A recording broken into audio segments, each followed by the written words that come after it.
Yesterday on the front of the New York Times, above the fold, big picture of the 15-year-old American kid beaten almost senseless by Israeli forces in Jerusalem. And as reported by Mondo Weiss, the beating of this Palestinian American boy by Israeli forces is proving to be a landmark moment in coverage of the conflict. Why? Because for probably the first time, in my experience with coverage of the troubles in the Middle East, American media are reporting this boy, Tarek Abdu Kader's story in a straightforward manner. And the reports are bringing the Palestinian experience home to people in the United States. You have to understand something, and I don't care if you agree with it, but you have to understand it. You know, I have worked in media of one form or another for 30 years, from CNN to network radio to talk radio to, I mean, that's just where I've wound up.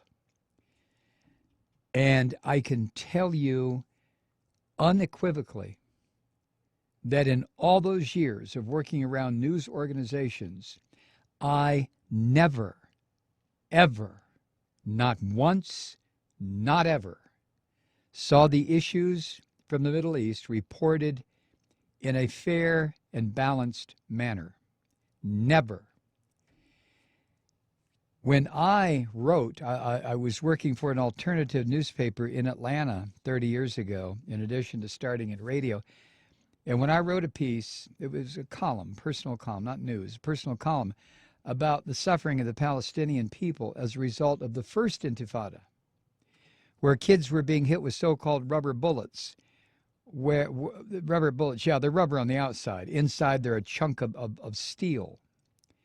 But I wrote about it in a manner sympathetic to the Palestinians. And the southeastern head of the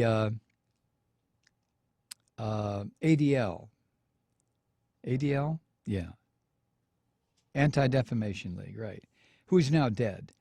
But he responded in a letter to the editor to that newspaper and called me anti-Semitic in print because, and the paper ran it, why not? Because of what I'd written. So, you know, I've had a front row seat to this misery for the better part of 30 years. And never, I can't emphasize that strongly, too strongly. Never have I seen a fair treatment of the Palestinians vis-a-vis the Israelis in this slaughter, in this horror. In fact, I have had firsthand experience of working for organizations where the truth of the suffering of the Palestinians was subsumed to the truth of the suffering of the Israelis. There has always been only one story reported in American media, print and broadcast, where it concerns the situation in the Middle East, in Israel, Palestine. Only one version, only one. Occasionally, as an afterthought, maybe 15 paragraphs into a story in the New York Times or the Washington Post or the LA Times, you may find something that references the Palestinian people. It's to the point, though, where you have prominent Israelis declaring there's no such thing as Palestinian people. They don't exist. That the people living in Palestine, in the occupied territories or Gaza, are just pretend people. They're just made-up people. There's never been a Palestine, they'll tell you.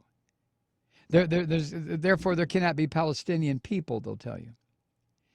Now, when we come back, I want to share this email from Roz because she quotes a piece out of Democracy Now! That occurred today, and I want you to hear this. But again, The story that Americans get where it concerns the Middle East has been biased to the Israeli side.